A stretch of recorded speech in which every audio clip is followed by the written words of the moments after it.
то время как, по данным чеченских вооруженных сил, все подступы к Грозному закрыты, российские подразделения Министерства обороны и внутренних дел понесли первые потери на территории соседней Ингушетии.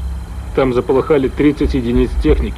Министр обороны Павел Грачев, комментируя эти инциденты, заявил, что все это делалось с явного согласия руководства Ингушетии и при участии спецчастей МВД этой республики, открывших прицельный огонь по военнослужащим. По сути дела, считает Грачев, Руслан Аушев объявил войну президенту России. Тем временем сам президент Ингушетии Аушев обратился в Генеральную прокуратуру Российской Федерации с просьбой направить в республику группу для расследования преступных действий военнослужащих в отношении мирного населения. Сегодня рано утром 3 вооруженные колонны Министерства обороны и внутренних войск МВД России вошли на территорию Чечни из Ингушетии, Северной Осетии и Дагестана. В составе колонн танки, бронетехника, самоходные орудия. Колонны сопровождают вертолеты. По информации, которой мы располагаем к этому часу, российские войска, вошедшие со стороны города Моздок, достигли населения Толстой-Юрт, примерно в 13 километрах от Грозного. Военнослужащие ведут переговоры с лицами, которые пытаются остановить движение колонн и разъясняют им смысл указа президента. Войска встречают сопротивление местных жителей, сообщает Франс Пресс. Еще не успев войти на территорию Чечни, 5 российских танков были подожжены. И Тартас передает, эшелон с бронетехникой и служащими МВД России, направлявшийся в сторону Грозного, блокирован в районе станции Орджоникидзевская. Впереди и позади состава пути были разобраны. Уже есть сообщения о жертвах. По данным Интерфакса, 2 ингуша убиты, 10 ранены при попытке остановить колонну российских войск. В Ингушетию продолжают прибывать беженцы из Чеченской Республики. Правительство Российской Федерации распространило обращение гражданам Республики Ингушетия, в котором говорится: к вам обращается руководство Российской Федерации, не препятствуйте вводу войск на территории Чеченской Республики, а не выполняйте свой конституционный долг. Российская армия, взявшая направление на Чеченскую Республику, развертывает боевые действия на территории Ингушской Республики. Сегодня после 17 часов обстрелян населенный пункт Гази-Юрт вблизи города Назрани, в результате которого есть разрушения и жертвы среди мирных жителей. Самые свежие данные у президента Ингушетии Руслана Аушева. Вам известно, что договорились они? Да, вот сейчас 26 самолет, нужно, чтобы 26 вывести, 4 гроба. Ингушетия фактически посредничает, потому что пользуется доверием обеих сторон, после того, как запретила русской армии пользоваться своей территорией для войны против Чечни. Мы будем препятствовать прохождению войск через Ингушетию, которые идут в сторону Чечни. Почему? Потому что мы один народ, и пропускать через себя той силу, которая будет уничтожать своих братьев, это не по-горски, не по-братски. Способна дудаевская власть сейчас пойти на какие-то компромиссы, скажем, не говорить конкретно сегодня о независимости, а попробовать решить сначала конфликт? Я думаю, конечно, способна. Только на сегодняшний день, вот, насколько я знаю, весь чеченский народ объединяется против фактора агрессии, против фактора применения силы. То по нашим горским обычаям уже здесь нет разночтения. Они сегодня, и любой бы их месте горский народ так поступил. И все сейчас будут высказываться в отношении того, что нельзя сегодня применять силу. Вместе с чеченцами без симпатии относятся к новой кавказской политике Москвы и другие горские народы. Особенно трудно приходится администрации Ингушетии. Насколько легко генералу Аушеву, президенту Аушеву удержать своих граждан в подчинении и в лояльности к России в тот момент, когда рядом с ними чеченцам трудно, и они хотят прийти на помощь? Я думаю, что ему сегодня как раз-таки тяжелее всех. Тяжелее всех. Тем более повода, фактов для того, чтобы Аушев говорил бы о том, что мы находимся в составе России, Россия о нас заботится и так далее. Этих фактов все меньше оставляют федеральные органы власти для Аушева тоже. Аргументов в защиту своей позиции, мужественной позиции. Может быть, начаться такая маленькая, будем говорить, месть, которая будет выражаться в финансировании, будет в других вопросах поддержки той или иной стороны. Это все равно присутствует, это чувствуется.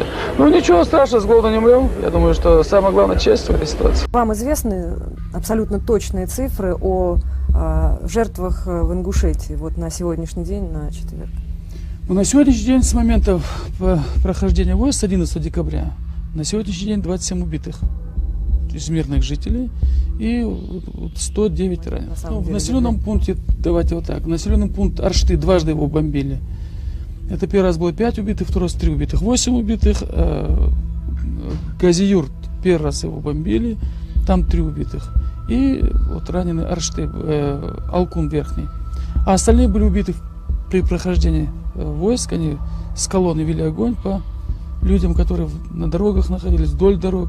100% жителей Ингушетии против войны в Чечне, и они морально и оказывают помощь. Сколько здесь находится? Порядка, в самые тяжелые дни было до 120-130 тысяч беженцев на территории Ингушетии. Оказывали помощь, и сегодня оказываем помощь, и сегодня сделаем все. И мы, конечно, а как ты? От своего брата откажешься, что ли? Не откажешься никогда от своего брата. И я не знаю такого человека или такой народ, который от того, что ему стало плохо, и тут же отказаться. Войска шли на Грозный через Ингушетию. Местное население, как и в 1992 году, не встречало их цветами, но и было не в состоянии оказать сопротивление. Аушев требует от жителей республики соблюдать спокойствие, прекрасно понимая, что один неверный шаг, один шальной выстрел даст повод для втягивания в войну Ингушетии. В первые дни войны Ингушетия приняла на себя удар. В республику потянулись вереницы беженцев из Чечни. Аушева в Москве стали обвинять в том, что на территории республики создаются специальные лагеря для укрытия чеченских боевиков. Российские политики не раз твердили о том, что Ингушетия, объявив нейтралитет в Кавказской войне, на самом деле его не соблюдает. Участие в грозненских событиях ингушей в конце 94-го, начале 95-го года окончательно убедило Москву в том, что ингуши не остаются в стороне, помогают братскому войнахскому народу. На Заране никто и не отрицал факт участия в боевых операциях в Чечне ингушских бойцов. Убедить весь народ не брать в руки оружие было невозможно.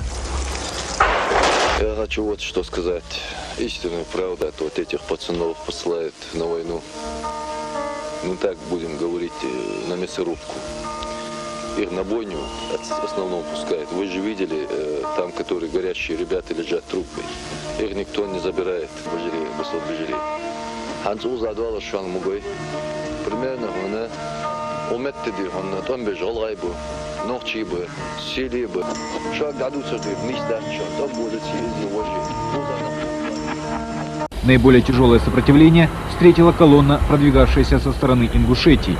Сейчас она находится в 40 километрах от столицы Чечни. С наступлением темноты продвижение войск к Грозному на сегодня прекратилось.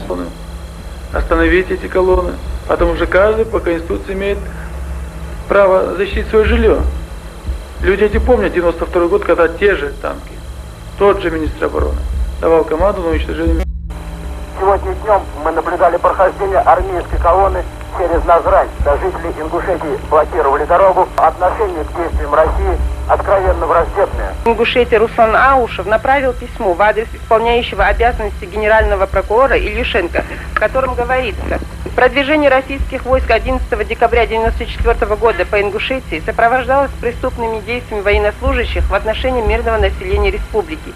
Огонь авиации и стрелкового оружия повлек человеческие жертвы и потери. Убито 5 граждан, ранено 15. Разрушено 6 домов и мечеть.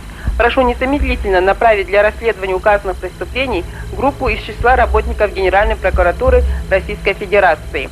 Парламент Республики Ингушетия направил телеграмму в адрес первых руководителей России, в которой в частности говорится: парламент Республики Ингушетия настоятельно просит принять срочные и исчерпывающие меры по обеспечению безопасности населения республики, мирному решению проблем. Ингушетию, едва справляющуюся с грузом нерешенных проблем, среди которых особенно остро стоит проблема возвращения 70 тысяч беженцев и десятков заложников, коснулась еще одна война, на этот раз направленная вроде бы и не против нее. Об этом говорили на митинге жители близлежащих от Назрани населенных пунктов. Если они будут заигрываться, то мы заберем эту, то она заберцают. Есть добрые братские отношения, и мы будем помогать, как и нас поддерживали в свое время наш братский осетинский народ. Представьте себе дело, Республика Осетия, у нас никаких проблем. Но, к сожалению, наши братья мусульмане и с этой, и с другой стороны идут. Ахшар, вы, конечно, проявляете дипломатические инициативы и организуете встречи, но практически ваш Моздок, североосетинский, Северная Осетия, значит, стал одним из плацдармов для наступления, для военного наступления на Чечню. Дело в том, что Моздок граничит с Чеченской республикой. И, наверное, поэтому таким образом рассматривается Моздок. Северной Осетии, в частности, Моздокский район, приняли на себя основную тяжесть.